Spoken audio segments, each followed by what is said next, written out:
This is the Bloomberg Surveillance Podcast. I'm Lisa Abramowicz, along with Tom Keene and Jon Ferro. Join us each day for insight from the best in economics, geopolitics, finance, and investment. Subscribe to Bloomberg Surveillance on demand on Apple, Spotify, and anywhere you get your podcasts, and always on Bloomberg.com, the Bloomberg Terminal, and the Bloomberg Business app.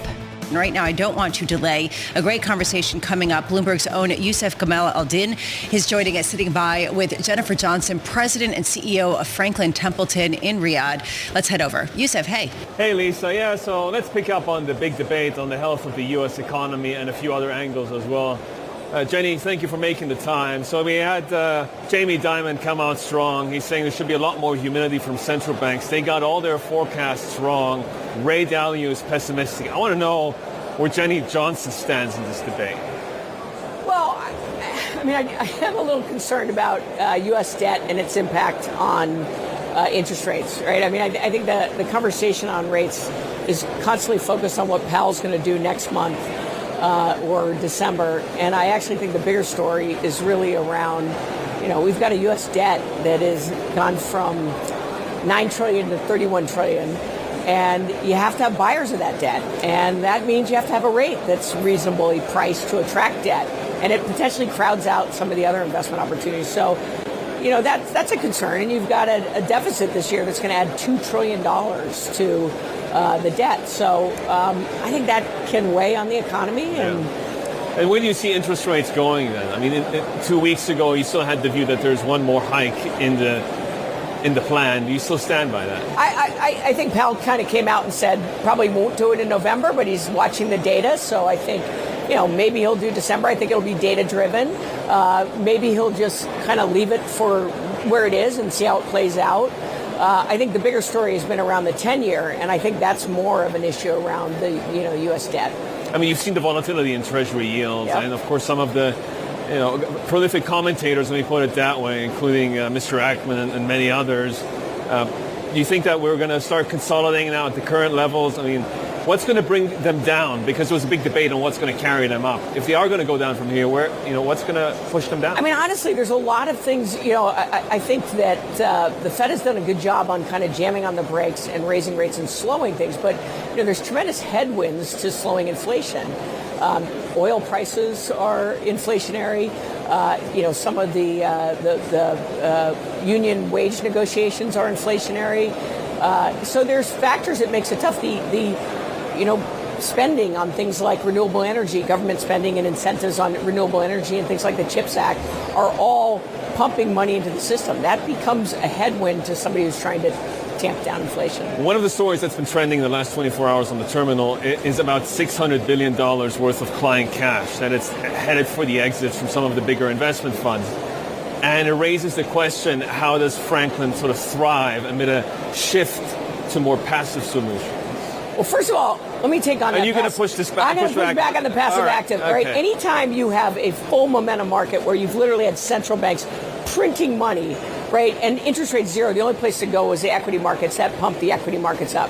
But today, right, and first of all, nobody ever talks about market beta or passive as going up or down in risk. The day Tesla was added to the S&P 500, market beta became more risky, right? And we don't talk about that. Now you're sitting here today, you've got a market where you look at it and say it's up 13%, but actually most of that's because of 7 stocks, the Magnificent Seven. You're seeing the highest concentration. At the peak of the dot-com, 10 stocks accounted for 25% of the market cap. Today, that's 30%. Or 32%, right? So you're even higher from a concentration. It usually doesn't end well after that. And from the return standpoint, top 5 stocks have a PE ratio of 49, and the rest of the market has a PE ratio of like 14. So, those are really different from a risk scenario. Now you got to navigate interest rates. You got to figure out the impact of rates on different companies. I think it's a time for active management. That warrants its own debate. I want to get to your meetings here in Saudi Arabia. Talk to me about the opportunity set here and where you could sort of lock in additional growth. Yeah, so, I'm here at FII, and, one of the reasons to be here is because Franklin Templeton's a global company. We have clients in 160 countries. you come to FII, you can meet your clients from Asia, from the US, from Europe, from all Africa, all over the world. And so it's a great place to convene and efficiently meet with clients. But it's also, I mean, I tend to think energy transition, a lot of the innovation is coming out of this region. And I know that sort of sounds counterintuitive, but what you find is a mentality of multiple generations, thinking about how do we position ourselves for generations, and a recognition that at some point oil goes away, we better diversify the economy. And you see initiatives in Saudi Arabia where by 2030 they want 50% of their energy coming from renewables. UAE, I think, has said by 2050 they want 50%. Yeah. This is a region that has the will and the capital to actually focus on that innovation. We're closely monitoring what's happening with the Israel-Gaza conflict. It's a human tragedy in the first instance. In terms of sort of second-round effects, capital markets, to what extent is that going to take away from some of the ambitions that the Gulf has as an investment destination, longer term?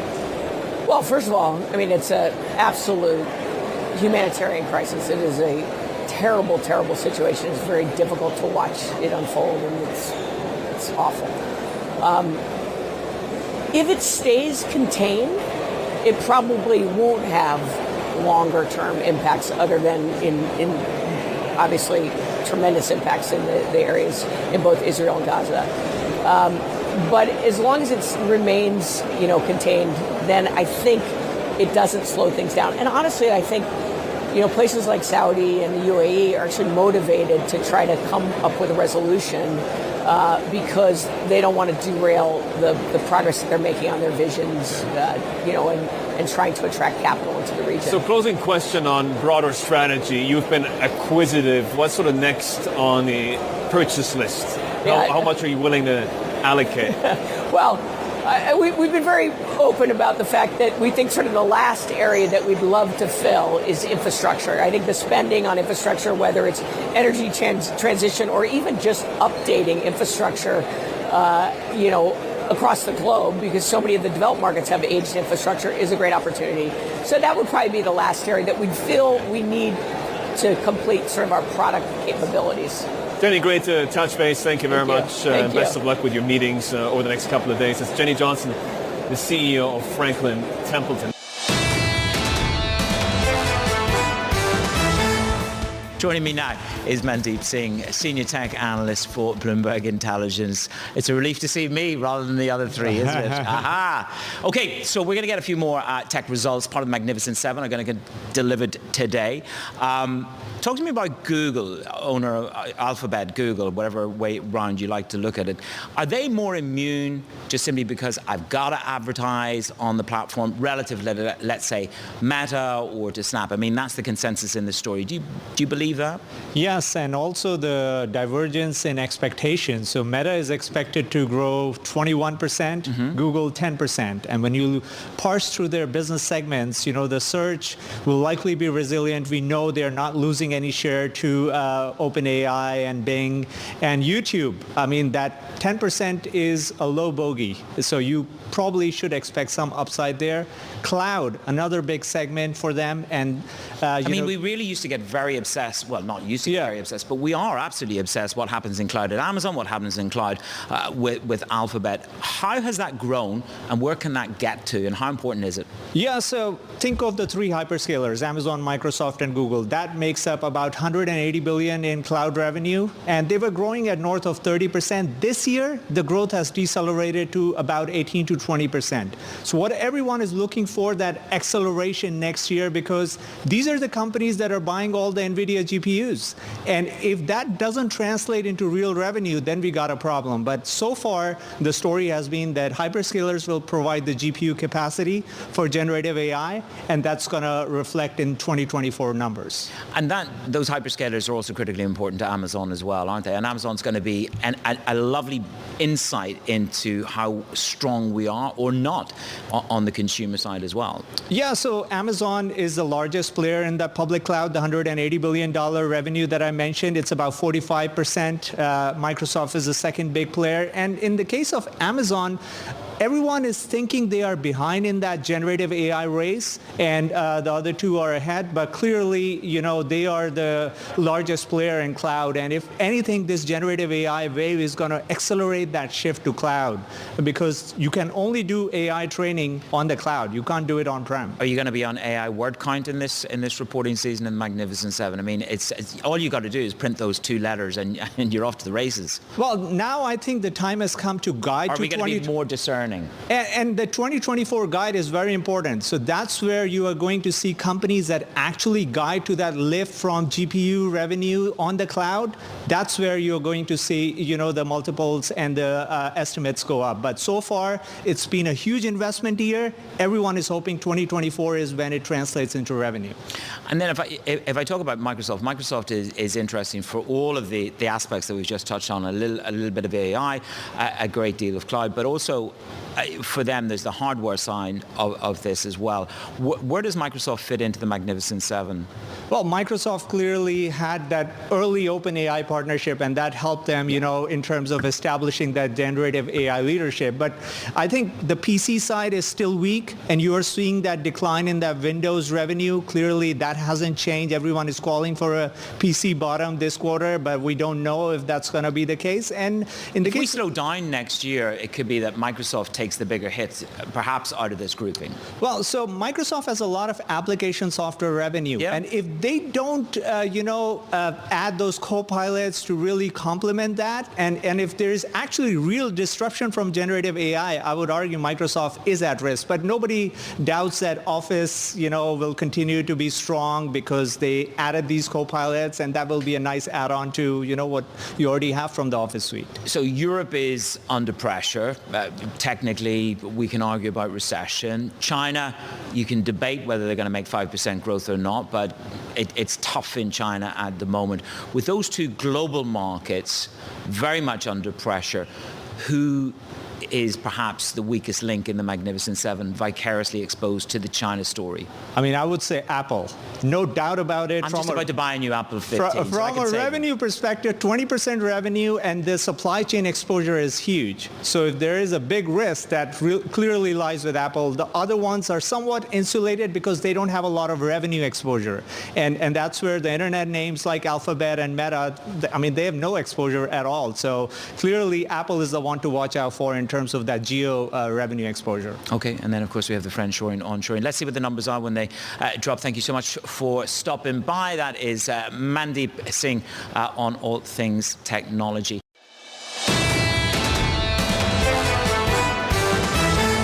Vanis Cranny and Cameron Dawson, CIO at New Edge Wealth, both with us. Right now in markets, we can see a bit of a lift. We do see those earnings coming out.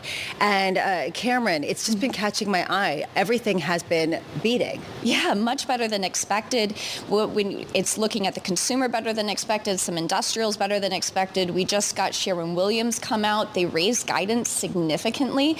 That's a housing-related stock, right? It's paint, people spending more on their houses. So clearly the consumer in these earnings is holding up better than expected, somewhat confirming that better retail sales that we got in September. Do you think the whole narrative, the whole story about excess savings running off is we're overplaying it when you look at the wealth report that all three of us looked at yesterday? So do you think the excess savings narrative dropping so aggressively is folly? Should we, the resilience of the consumer is abound in these numbers? I think that it's a fading tailwind, but It's not a headwind because the consumer balance sheet is healthy. But the risk is it turns into a headwind in 2024. That's the debate, isn't it? Certainly, but if you look at things like consumer credit cards as a percentage of disposable income, they're just back to their 2019 levels, meaning that it's gone up a lot. Consumers are using more debt, but it's not nearly where it was during the great financial crisis. So assets have been growing faster than liabilities pretty much consistently for the last 7 years. The consumer balance sheet still is healthy, even though at the margins it's deteriorating. So there's a real sort of bigger picture question about composition, and we were talking about this with Tom Sisouris yesterday when he came on and said what you're seeing is that the Fed policy rates have really affected lower income individuals and smaller businesses disproportionately. You have seen this again and again. So when do they start to have a bigger impact impact on the overall general narrative? Or can you see this dispersion continue where the overall averages keep chugging along? Well, the thing that lower income individuals and smaller businesses have in common is that they tend to have more of that floating rate debt. It's bigger companies and higher income people who are able to term out their debt, borrow at 30-year mortgages or issue 30-year bonds. And so it's those larger borrowers that have not been pinched by these higher interest rates. It's why small caps and micro caps are underperforming so much. They have more floating rate debt. But we were just chatting about this in the break. As Gina left, I said, I thought we were supposed to run into some kind of a significant debt cliff moment for corporates, refinancing. They have refinancing. Now, we haven't made a huge deal out of anybody missing the refinancing yet.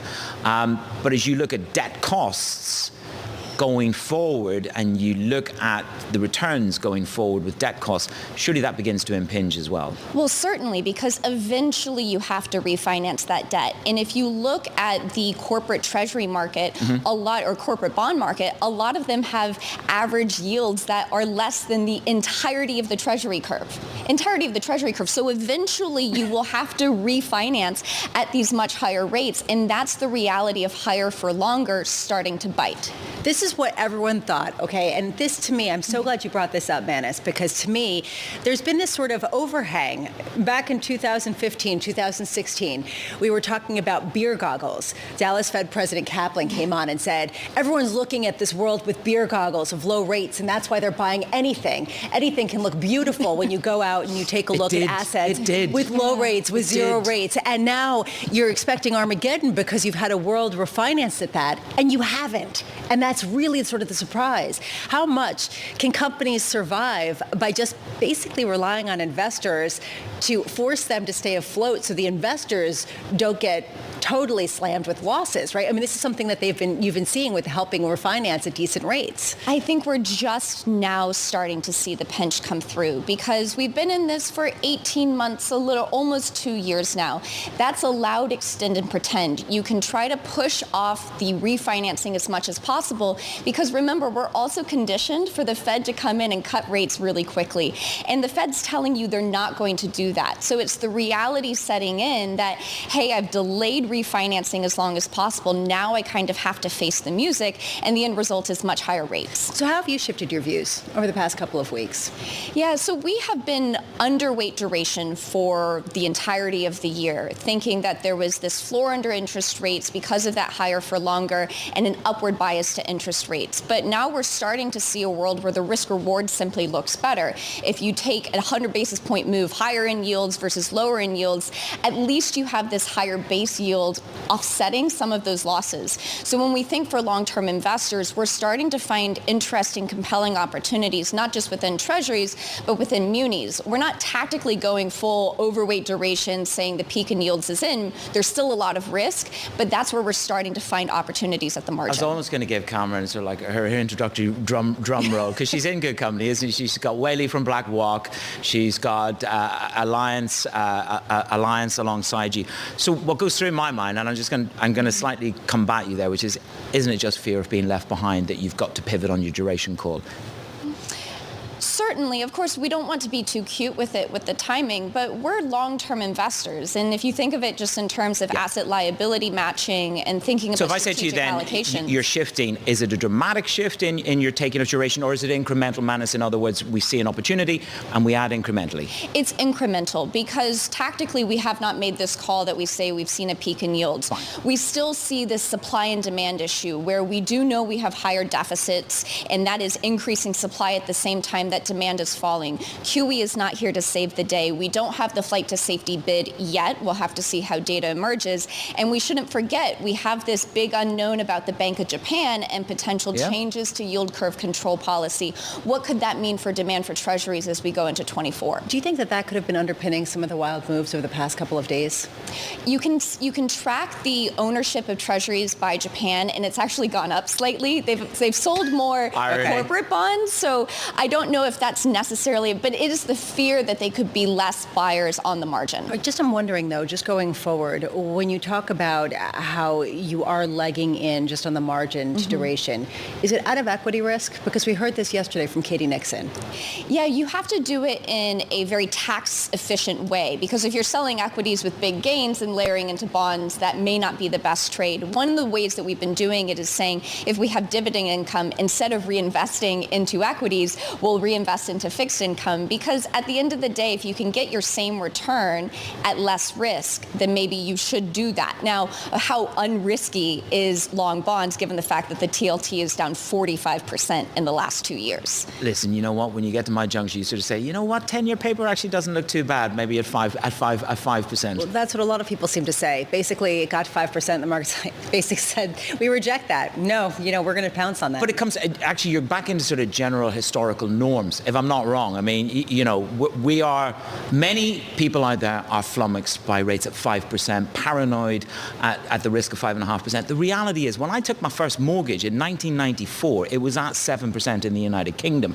I have lived through 7% and 15%. So for me, it was free money at zero. It was free money at zero. Now I'm choking at 8. I've got to be honest, these conversations, when people say this kind of stuff, they kind of bug me a little bit. Why? No offense, but just because the world was so different then.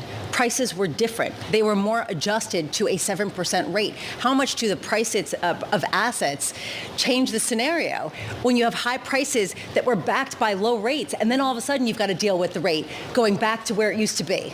Yeah, you were able to see house prices go up 20% coming out of the pandemic shutdown, simply because the average mortgage rate did not reflect that, because mortgage rates were falling so much, or the average cost of paying for that mortgage. So now when you add very high prices to very low interest rates, that's where it becomes simply unaffordable. Torpedoed. No, you can come back at me next time, because honestly, you are correct, and I think that it's a valid point. But so many people have come on here and said, it's really you weren't around. Well, you weren't around, but I remember I took out a mortgage. It's like, well, come on, it's a little bit of a different scenario.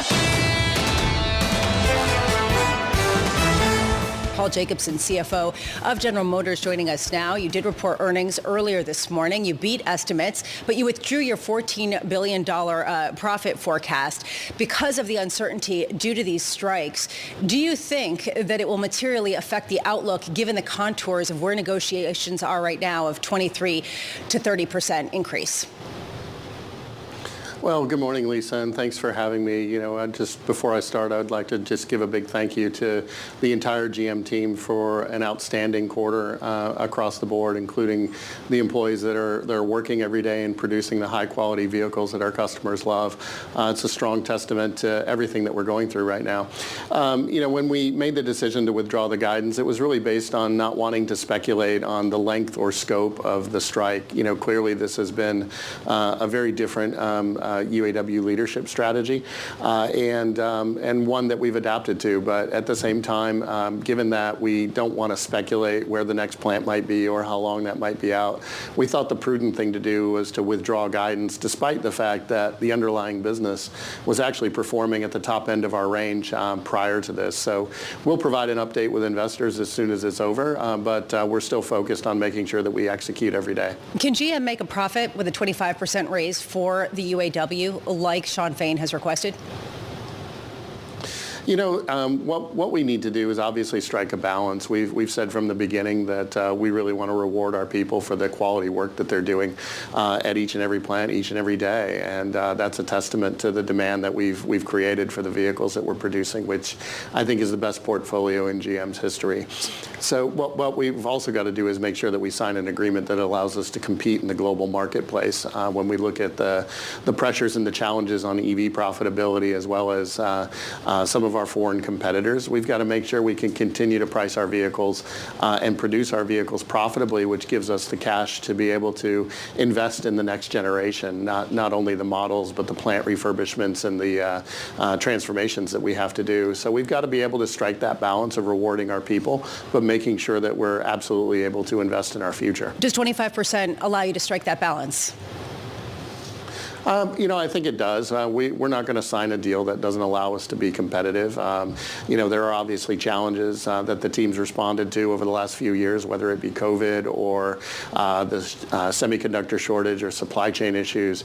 The team's been remarkably resilient, and I think this is another challenge, but one that we can rise to, and I believe that we can still hit our goals. Paul, very good morning to you. You've withdrawn the guidance. We've cleared that away. I'm curious to know, if you're withdrawing guidance, is there any risk to anything to do with dividend? Any guidance on that? Obviously, dividend and buybacks were reinstated just last year after a 2-year hiatus. So is there any quirk there? Well, Manus, I would say that, our balance sheet is incredibly strong right now with about $50 billion in total liquidity available to us. We went out and we got an additional line of credit about a month ago to make sure we're prepared, because while the uncertainty and while the team is working at the bargaining table in order to try to find a deal, we've got to make sure that the business continues to run. We make the investments we can. We fulfill the commitment we've made to our shareholders, and we continue to do business as usual the best we can, and the strong balance sheet is going to enable us to do that. As I was sort of getting more familiar with the dynamics of this strike, I've just landed in this country after 5 years somewhere else. The question that goes through my mind, to close these strike deals and to deliver on pensions, it's a very British thing. I'm curious, do you have a number that you will have to contribute to the defined pension? This is one of the most contentious parts of the negotiations, as I understand. So is there a number that you're going to have to make good and restitution to the pension to make this deal good? Well, our defined benefit plan, which has been frozen for quite some time, is actually funded very, very strongly right now, and we feel good about that. The participants participate in a defined contribution plan where, under the current agreement, we contribute 6.4% before an employee has contributed anything. So there's a good balance across the retirement plans, and we think one that's very favorable, and one that we've been able to adjust the business to make sure that we can put into the calculus going forward. So anything that we do to retirement goes into that bucket of what I said earlier, which is we need to be able to compete in the global marketplace, and where we spend our money isn't necessarily as important as how we spend it. So we're really trying to strike the balance as to what's important with the UAW. If you had Elon Musk in front of you now and you were talking about prices, I bet you wouldn't be having a nice conversation. I mean, how brutal have his price cuts been for your plans for 2024 in EV? Well, when you look at what our average transaction prices have done this year, they've actually been remarkably stable in the midst of it. Now, that's primarily the internal combustion engine portfolio, which I would say is not necessarily a direct competitor with EVs, although EVs do work to try to disrupt ICE vehicles as much as they can. So it's one that we've been really competitive. When you look at our EV slate, we've kept our pricing very stable, and while we're delivering in smaller quantities than some of our competitors, we are expanding rapidly. We have a strong order book that we're fulfilling, and customers have stuck with us through this. So in the third quarter, we produced about 2x the number of Ultium platform vehicles as we did in the second quarter. So we're growing rapidly, and pricing has been very stable for us and our products, and our customers have stayed with it. Paul, do you think that the prices of vehicles are going to go up because of the strikes? Well, we've seen some tension, and obviously when you look at the inventory levels, there's a little bit of challenge. We saw some increases in the used car market in particular, leading up to the labor stoppage. So we're watching that closely. Obviously, the consumer has seen a lot of pressure on monthly payments as a result of higher interest rates over the last couple of years, but that's something that we strike a strong balance with. But it all starts with having strong demand for your portfolio of vehicles, and right now GM's got a very, very good demand book. How much is demand starting to wane, though? Especially you talk about taking out loans and how much interest rates have gone up, and we've seen that subprime auto loans are seeing delinquencies at rates that are unprecedented in data going back to the early 1990s. How much is that impacting? How much do you expect demand to grow going forward? We really haven't seen much of an impact, Lisa, on that demand. It's been pretty consistent. So when you look at our average transaction prices, they're actually up year over year. Wholesale volumes were up about 2% in the third quarter. They've been up about 8% year to date. And inventory hasn't built. So we're moving the vehicles that we're producing, despite the fact that that monthly payments have gone up and prices have gone up. So I think that's a strong testament to the products that we have. We've obviously got to watch that and make sure that we're running the business to be resilient. And that's one of the things that we have to strike in the labor negotiations, is we've got to strike that balance of making sure that we're rewarding our people while balancing the need to compete in the global marketplace. Just real quick here, Paul. Can the U.S. truly compete with China when it comes to EV production, when it comes to EV sales? Well, I think when you look at what Tesla's done, when you look at the infrastructure that we're building, not just in the battery joint ventures, but also in the raw materials, we believe we can be competitive with China. And our vehicles that we've gotten out, the customers love them, and we think there's a lot more to come from the General Motors team. Paul Jacobson, General Motors CFO, thank you so much for being with us.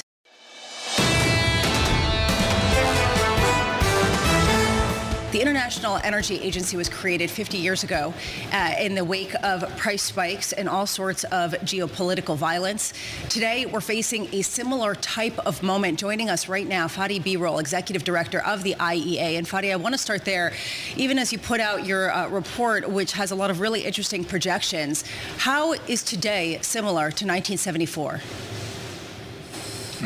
Thank you. I mean, the main similarity is once again a major geopolitical crisis in Middle East, and once again oil markets risk to provide a major shock with a high and volatile oil prices.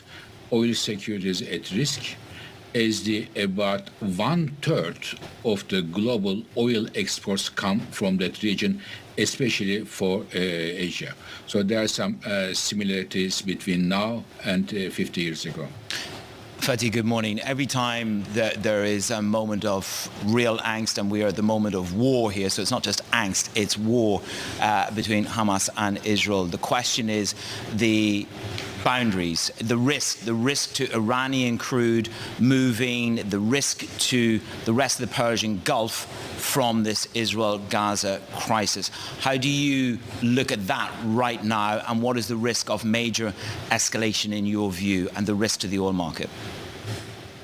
So if one or more major oil producing or exporting countries are involved in this crisis, we have all the reasons to expect that the prices will go up. Not only in terms of production, export, supply cuts, but there is a major strait, the Strait of Hormuz, which is responsible about 1/3 of the global oil transit and a major part of the global LNG, natural gas transit. We may well see substantial impacts on the oil and natural gas markets. Of course, we don't know, at least I don't know, how the geopolitical developments will go in the next days or the weeks to come, but the risk is rather high for the energy markets. One of the narratives that is out there at the moment is that obviously you still have unilateral cuts from Saudi Arabia and from Russia. Novak has made it clear it's too soon to talk about what they would do in November.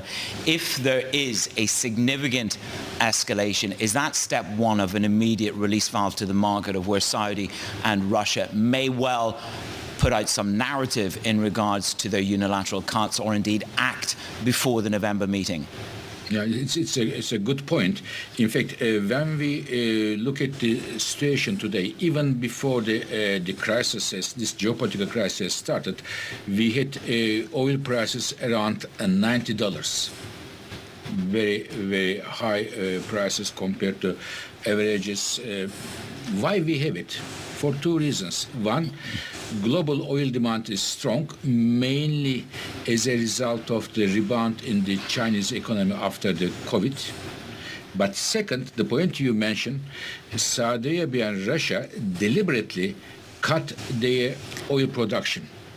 And since beginning of this year, the International Energy Agency, we said, if you go in that direction, we may well see tightened oil markets, which could be a major problem for the global economy and for inflation, especially for emerging and developing countries. Now, this crisis come on top of the $90 oil prices.